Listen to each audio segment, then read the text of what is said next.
Muito bem, vamos permanecer nesse tema. Aqui nós vamos receber agora o advogado especialista em Direito Tributário Nacional e Internacional, Ângelo Pasquini.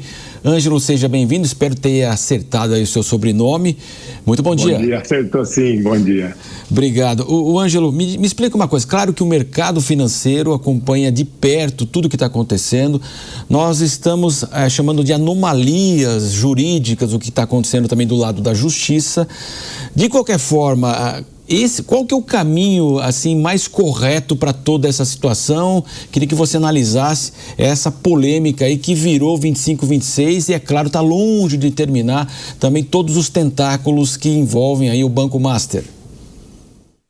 Obrigado, bom dia, obrigado pelo convite. Bem, como especialista na área tributária e financeira, né, que são coisas que andam muito juntas, a gente sempre está acostumado a ver esse tipo de discussão sobre a produção de provas. Não há dúvidas que a Associação dos Peritos da Polícia Federal tem razão em colocar que a Polícia Federal é o órgão competente para manter esses documentos e esse material que foi apreendido nessas investigações, porque eles detêm todos os recursos, as ferramentas tecnológicas para concluir a produção de prova pericial. Eu nunca imaginaria uma coisa diferente. Muito bem, e agora eu gostaria que a Mônica Rosenberg então fizesse a sua pergunta para o Ângelo Pasquini. Doutor Ângelo, bom dia, obrigada por estar aqui conversando com a gente sobre esse assunto. Eu vou puxar para o lado da sua especialidade em investimentos, porque o escândalo do Banco Master, no começo, ele não era algo ilegal, né? Aquelas taxas de retorno absurdas que ele oferecia eram talvez imorais, eram fora do padrão, mas não havia ilegalidade nelas, ou desde o começo já era ilegal o que eles estavam fazendo. Só para explicar, a impressão que eu tenho é de que eles estavam fazendo uma coisa muito alavancada, errada em termos econômicos, e aí eles precisaram criar uma série de fraudes e de mentiras para evitar as consequências econômicas de alguma coisa que no seu nascedouro estava correto dentro do sistema, só era ousado demais. E se tem alguma coisa que juridicamente poderia ser feito para que outros não façam isso, né? Estou falando lá do comecinho, antes até da venda da carteira para o BRB. A própria atuação econômica do banco era apenas corajosa ou ela já era ilegal? Olha, você trouxe um tema muito interessante. Eu venho falando isso durante a semana em algumas entrevistas. No começo, quando as taxas de retorno oferecidas eram superiores, para quem é do mercado financeiro, já havia uma certa suspeita naquele sentido. Nossa, o que eles estão fazendo, que investimento que eles acharam que permite trazer uma taxa tão melhor do que os outros? Porque assim, hoje, a informação é muito acessível a todas as casas, a todos os bancos, a todas as equipes econômicas.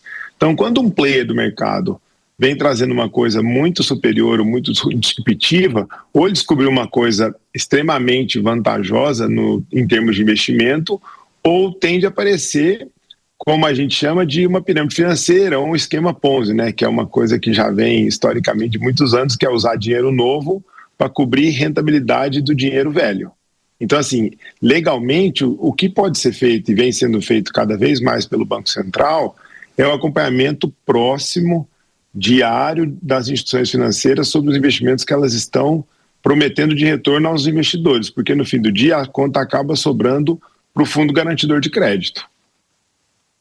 Doutor, Danúbia Braga, aqui também participando dessa conversa, gostaria que o senhor falasse a respeito da credibilidade do sistema, que naturalmente fica fragilizada, né? Olha, eu dei uma entrevista essa semana sobre esse mesmo caso, né? Um caso que está muito quente aí já no ano de 2026. E apesar desse episódio ser muito marcante, ser muito ruim para o lado do Brasil enquanto, nossa, olha o que um banco brasileiro fez, por outro lado, ele demonstra que o sistema funcionou muito bem porque os investidores, especialmente os pequenos investidores e os investidores que eram menos profissionais, eles vão ser ressarcidos pelo Fundo Garantidor de Crédito, o que prova que pelo menos uma parte do nosso sistema funcionou. O banco entrou em liquidação, os outros fundos foram impedidos de continuar trabalhando. E o mais interessante, na operação que desencadeou agora essa semana, outros mecanismos de inflação de balanço foram descobertos. Então, é um capítulo que, do ponto de vista jurídico, é muito bom para as nossas instituições jurídicas, apesar da discussão de onde vão ficar as provas, essa questão do STF e tudo mais. Exatamente, né, Ângelo? Muito se fala também que desde 2019 já havia suspeitas, né? E que o próprio esquema não é tão assim sofisticado, ou seja, foi difícil de identificá-lo, ou seja, e também tem toda essa questão do Banco Central que foi colocada à prova, né? Quer dizer, essa resposta era básica. Se voltasse atrás, seria para o mercado financeiro brasileiro péssimo, né? Olha, na minha opinião, a gente não poderia nunca voltar atrás de uma decisão do Banco Central de liquidar uma instituição financeira, porque o Banco Central tem uma participação muito técnica na história do Banco Central. Eu falava esses dias para um jornal sobre os casos de quebra históricas no Brasil, e a cada quebra, a cada problema, o Banco Central vem afinando mais a sua participação. Sim, seria um caos, uma mancha reputacional enorme para o Brasil se a liquidação do Banco Master voltasse atrás, na minha opinião. A gente pode dizer que, de certa forma, essa questão do Master chegou ali a provocar um atrito, vamos dizer assim, entre STF, o TCU, de outro lado o PF e também a direção do Banco Central? Olha, eu vou ser muito honesto com você. Quando a gente fala de questão jurídica, existe um embate para a gente que está na advocacia e para as instituições que lidam com direito. O embate, ele não só é saudável, como ele é necessário, inclusive para explorar bem os pontos de vista. Por essa razão, os processos judiciais são públicos, eles têm que ter publicidade, legalidade, devido processo legal, exatamente para que a gente possa explorar essas questões. Então, esse embate, que para a população normal acaba entendendo isso como um atrito, ele é necessário e existe, quanto mais acaloroso é o atrito ou o embate, mais significa que o direito está sendo bem tratado. Nós conversamos com o especialista em direito tributário nacional e internacional, o Ângelo Pascoini, conversando conosco sobre o Banco Master.